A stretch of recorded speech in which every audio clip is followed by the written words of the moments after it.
let me just start off by saying, if you don't play Shigesh and the RASTA VEGGIES package, you're bad. Okay. That was a terrible intro. This is the RASTA VEGGIES variant of the VEGGIES package with GINYU. There's a few things that I'm going to say first though, before I go into it. If you're just here for the list, there you go. There's a list. You can use it as you want.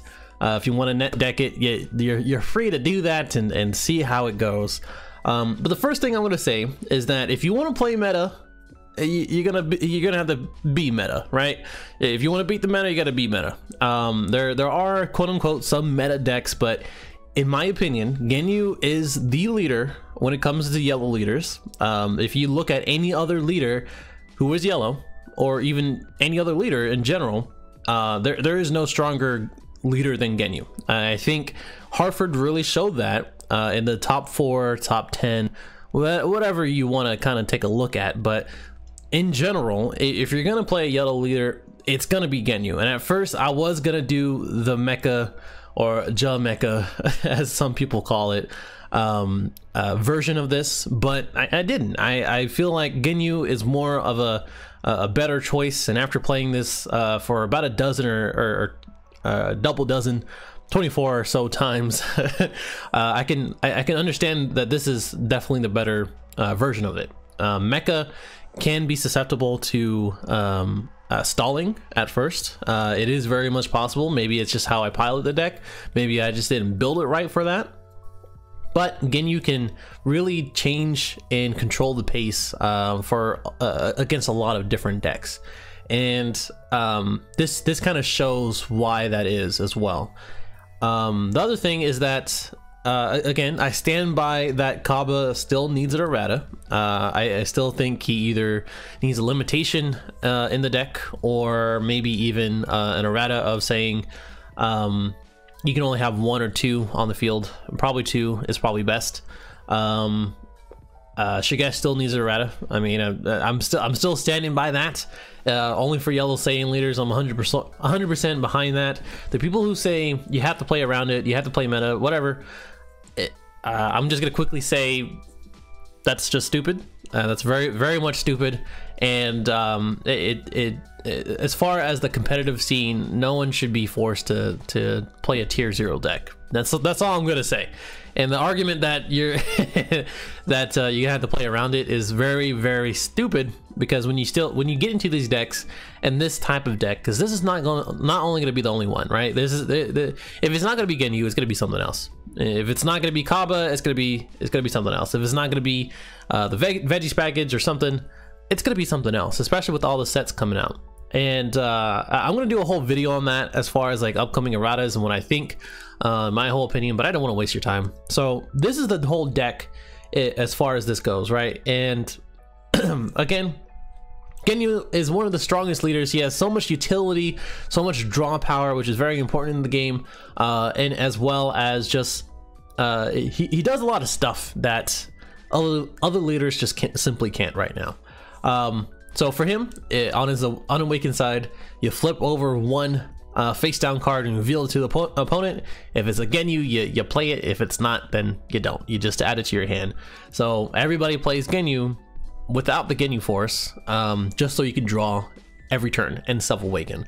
So those 2 things, you get a free card, self-awaken, even on turn 1, and create more and more plays. So that is one of the strongest things as far as his leader skill goes. On the awakened side, you can take 1 card from your life, which most of the time you're not going to be doing until you end the game, or you want to put some pressure on. You maybe throw the opponent off a little bit if they're sitting at 3 life or so, but you don't have to reveal it to them. You also do draw a card, so you get 2 cards if you do take a life, and it also gains double strike. It also says that you get 5,000 power, but only if you have 2 or more GINYU forces on the field. So that doesn't really apply, but it does get the double strike, which is also very good.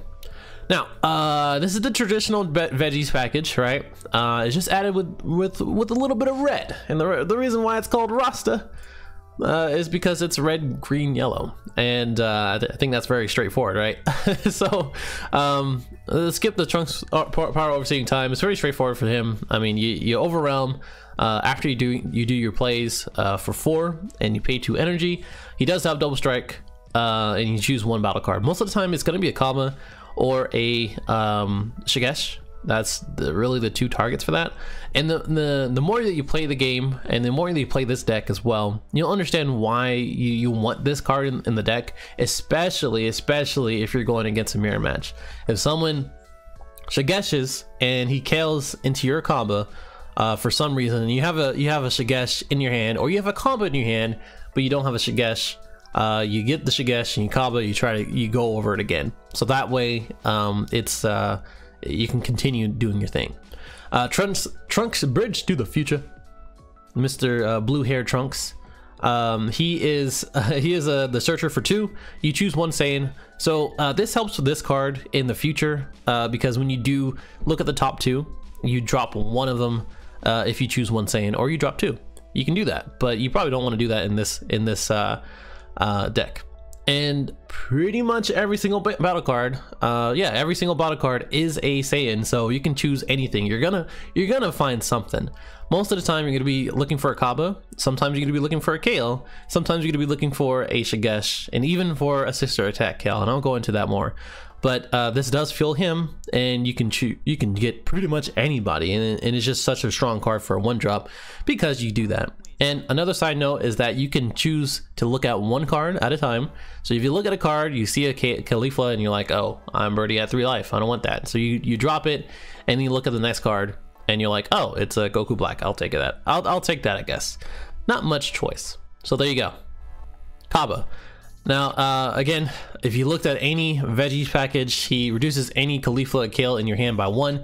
This one, a lot of people get confused. So it says specified cost of green only, not red. So it does reduce her by 1 cost, but you have to pay a red.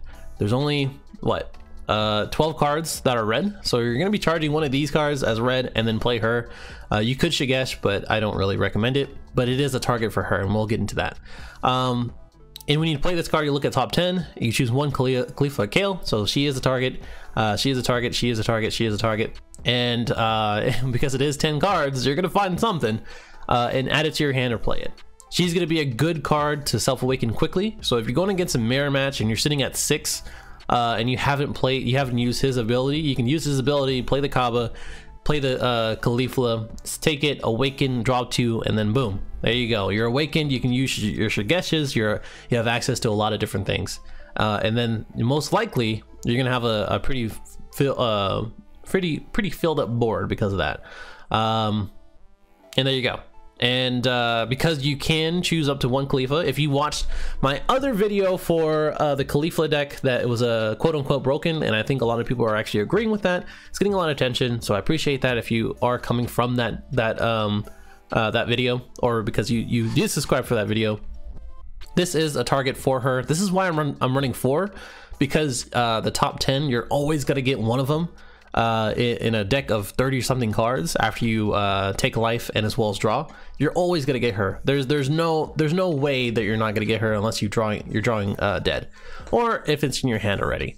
But you're always gonna get her, and then you're gonna be summoning 1 of these 2 right after. That's pretty much your opening hand as far as that goes, and I'm gonna show that on Untap in a little bit. Caulifla is good because you have KO, so that way you don't have to KO your own. You have to KO no matter what. If you summon her on her own, you KO herself, and then you KO 5 or less on their field.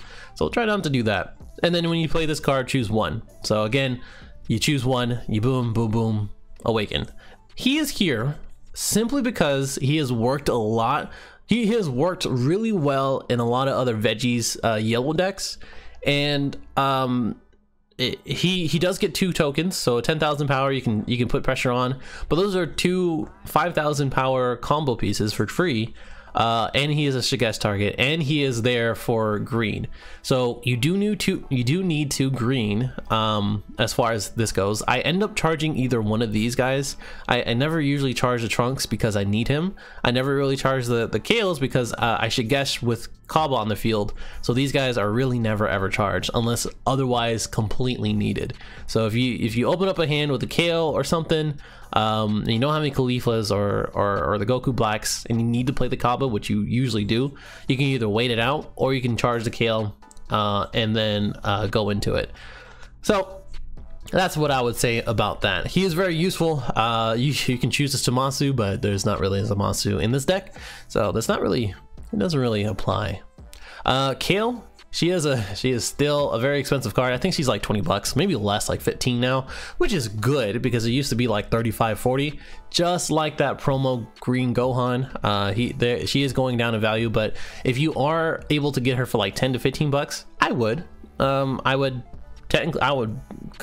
recommend to buy her. I've been waiting to buy her. I don't play Veggie, so there you go. But she is a critical. Every time that you summon her, you have to choose one of your battle cards and KO it unless you have a Khalifa on the board. This Khalifa, not her. And basically you choose up to 5 or less and KO them. So if you're going against a mirror Veggies, whether it's Super Saiyan 3 or Caulifla or GINYU or Mecha Frieza, this is really good in order to wait it out and then Shigesh into her, because you do reduce her by 1 with Kaba, and then KO them by 5 or 5 or less, up to 5 or less. So you can KO her, him, and then boom, there you go, clear the field, and then swing for critical and draw 1 card if you have 5 or less. Such a strong card. It's not broken, but it is a strong card. It has its caveats, and it's very easy to KO if you're going against like a control deck or something. Sister attack KO. So when she attacks, if another Universe 6 is in play, so her herself, it doesn't say any other ones, but her herself or these two, it draws 1 card in 5,000. So again, if you have him on the field, you can play her for 1 red and then Shigesh into her, summon her again, and then swing, draw 2, and then swing, draw 1, take a life, whatever you want. The draw power here is crazy. There you go. Impeccable Super Saiyan Kaba. I was very on the fence to taking him out, but I'm also on the fence of putting in Fearless Pan. So the Fearless Pan is a 3-drop that gives double strike to all red cards and 5,000 attack power. So with this guy, you cannot counter against his attack. The leader card is not a red Saiyan, so Caulifla and as well as the new red Tournament Power Vegeta is probably a better leader for him. But when you do, when you do have him in here, he is a Shigesh target. He is a target for her. And again, if you have Fearless Pan, you can add 5,000 in double strike, which they cannot counter. So a 20,000 double striker, you Shigesh into something else like a Kaba or a Kale, and then continue your plays. And this man will ruin someone's day with 30,000 double strike. I will tell you that much, especially if you're going against a mirror match. I'm telling you, this deck will go against any deck. It is crazy. But when it comes down to the top tier decks, you're going against a yellow leader, and this is why I keep mentioning that. So yeah, bold Super Saiyan 2 Caulifla. This is why this deck, and as well as the other deck that I said, was a little bit broke, a little bit strong, a little bit stupid. If you watch what's his name, Siriax, there you go. If you play this card, you look at the top 7, you choose up to 1 Universe 6 to 15,000 attack power or less and play it. I do tend to whiff on her only because there's only 8 targets for her. Yeah, you could add in the other 1-drop Kaba, but I mean, I just don't think it's worth it. You could add in another Universe 6, which I don't think there is. I'm gonna double check. But when I was building this deck, when I was playtesting it, I really didn't see anything as far as that goes, because there's really only the other Kaba. There's the super combos, which is kind of useless here. Is this guy right here, which could be pretty useful, but just doesn't fit in this deck. And again, there's the hit and the Magetta, which the 1-drops get all 10,000 power, which I'm gonna make a deck with those two. Just watch out for that. Otherwise, these two are the targets, and you're just gonna play it by ear as far as getting them to play or not.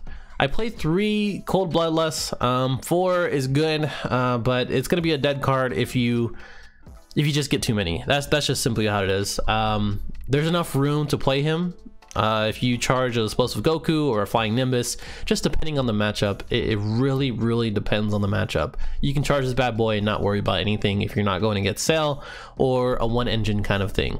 If you're going against a mirror match, Bloodlust the Kaba every single time. Just do it. It's a good idea, and it ruins a lot of plays unless they have another Kaba and or Shigesh, which if you're playing this deck, you're gonna have to. Playing Vegeta, you can search her, him, and Shigesh will probably be the targets for this. Just simply put, you find a 4 or less Saiyan and add it to your hand. It takes 1 yellow. There you go. So most likely you're going to be playing this early into the game, so that way you can have some more Shigeshes, because by turn 3 or 4 you're going to be awakened, and then you're going to be using those Shigeshes depending on your hand. Flying Nimbus is just one of the strongest counters in the game. So when you do need that matchup against like a black leader or a swarm deck or something, you can drop a yellow and then do your thing. So that way they don't attack anymore. But negates are just good in general. Shigesh, still strongest card as far as a super combo in the right deck. You choose one Saiyan in your hand with 3 or less. This could be Kale again if you have Kaba on the field. Pretty much everybody is a target for it except for these two. So there you go. And then Explosive Sun Goku, where it has blocker barrier, so that is very useful. And again, when you do Shigesh into explosive, again, just a silly combo really. You KO 1 rested card, and then at the end of the turn you active mode. So one of the things for this, and you might see this in other yellow decks, if you do Shigesh into explosive, it's on the field, you block, and then you Shigesh into another one as soon as if you have another one for defense, and it has 20,000, you can combo for whatever. If you have this guy with the tokens, you can combo with that too, and then summon a Kaba or something else like a Kale. So then that way you can actually KO and then stop it, and then he restands. So there you go. Pretty cool. So let me go ahead and go into opening hand play style just a little bit, and then that'll be it. All right, so let's talk through opening hand real quick. I played a number of games. I do have a couple different videos on that, but I don't want to put it in this video. I kind of want to save it for another video that I'm working on. But this is pretty much what you'll be seeing in opening hand. I'm gonna go ahead and drop this guy. He's pretty much useless unless you get into the Khalifa that summons, and I don't need him until later into the game. So these two are pretty much gonna be your targets, maybe even a Kaba. You definitely want a Kaba in your first hand, and that'd be good. So she's gonna be a dead card, depending on your matchup. Again, if you're going against like something less aggro, I'm gonna be charging this guy, so that way I can use him or this card over and over again. But before I even do that, I'm gonna go ahead and put my life into it, and then I'm gonna go ahead and use his ability, which you have to show the, okay, there you go, another Planet Vegeta. You have to show the card that you do play. So there's a couple of issues as far as GINYU goes, because the first 3 turns you're almost guaranteed to awaken as long as you play everything right. But it's gonna happen. Like it's just simply gonna happen. So one of the things that you're gonna have to be doing is doing this, obviously. So you have a choice of either getting a Kaba, which since you can look at the deck, you know that as soon as since there's only 2 Kabas in here, that means there's 2 Kabas in the life, which means if you do end up taking life, which you will be doing, the next 3 lives could be a Kaba. So to me, I'm gonna be getting a Shigesh, which is gonna be a lot more valuable to me when it comes to that. And I was saying there's a little bit of issue with GINYU because the opposing player doesn't want to attack you unless it's for crit, which is why black leaders are kind of like I said, very situational. So I wouldn't charge this guy for like against a black leader, I would charge him and then use Flying Nimbus right after, and maybe not even use Planet Vegeta, to be honest with you, because I'm expecting if I'm going against like Mass Saiyan or Mira or something, or even Vegeta, I'm not going to be doing that. But if it is situational in which you can't do that, I'm just going to take it. I'm just going to let it fall into the drop area, and I'm just gonna be like, whatever, you help me awaken, and that's it. Now for every other leader, as long as they're not aggro, they're probably gonna be passing and gonna be searching, and then you're gonna be restanding, and there's that Kaba. There's one of the 4 that you need, and I'm most likely gonna be charging this guy, since there's not really any other option. I'm gonna activate his effect, show them there's a Trunks, so not really too useful. I'm gonna go ahead and use another Planet Vegeta as far as this goes, and then maybe use it to get the other Kaba. You know what, I'm gonna get the other Kaba, so that way I have 2 Shigeshes. I know for sure I can use 2 Kabas to start off the combos, and then for this I'm gonna go ahead and use him. Let me shuffle the deck real quick, and then look at the top 2. I could do 1-on-1, but whatever. I'm gonna get the Kale, definitely get the Kale, and then Caulifla. Most of the time you're not going to be in too much of a hurry to awaken. Again, GINYU does that for you, and then since you're tapped out, most likely someone's going to be taking the advantage to attack, especially if they're unexperienced, and then you can just draw one. There's the Goku Black. You restand, you draw. I'm most likely going to be charging one of these reds. Maybe not. I'm going to charge the Goku Black. I'm going to use the effect again, reveal the hand. There's the Caulifla. Don't really need it anymore. I'll go ahead and awaken, so that way you have more and more options as far as this goes. You have the 3rd Shigesh, so as soon as you do this, this is what's gonna happen. This is what's gonna happen. This is why this is such a crazy deck, is that you use the effect for Kaba. Let's look at the top 10, and then most likely, well, that's an unfortunate time right there. I have one here, which means I didn't even take a look at the other ones. I probably had to take a look at it before, or to look at it, like, I'm gonna have to reverse and look at it.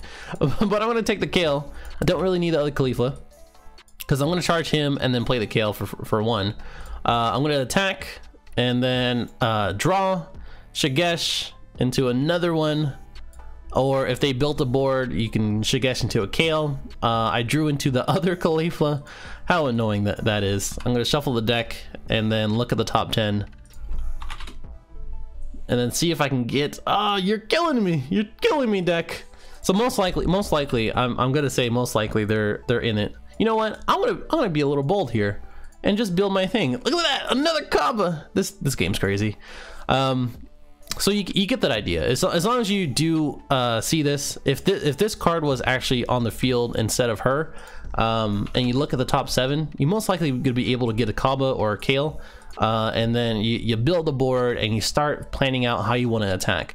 But most of the time you're gonna want to get another Kale. So as soon as they build a board, just wait until they do that. And then because they're gonna be wanting attacking you with 3 life, and then right after that you summon the Kale, you blow their board up, you attack. Since there is a Caulifla on the board, this one, since I did play it, which is another reason why you could play it, you can swing for critical, and then if you have 5 or less, you can draw as well. And then you just do that over and over until you overwhelm them. And that's it. That's basically the premise of the deck. Again, I'm probably gonna be charging this guy. I'm gonna be putting this girl out. You're gonna be drawing one over and over. I haven't drawn a cold bloodlust at all, so you know that is literally the premise of the deck. If you want to see more, if you want to see like an actual battle, I'm still working on getting some people together to that, so that way we can get some like a battle series or like a dual series, whatever you want to call it. That way we can I can show exactly how to do certain things. But this is again the premise of the deck and the combo of the deck to me, this deck is kind of an easy, it's easy mode, honestly, for the game. So once you understand how to play it, and once you understand how the mechanics work of the engine, it's very easy to play. It's very easy to win. I'm okay with saying that. Other than that, tell me your thoughts. Subscribe if you're new. If you watch the whole thing, I really do appreciate that. I hope you learned a little bit, and I'll see you in the next one. Later.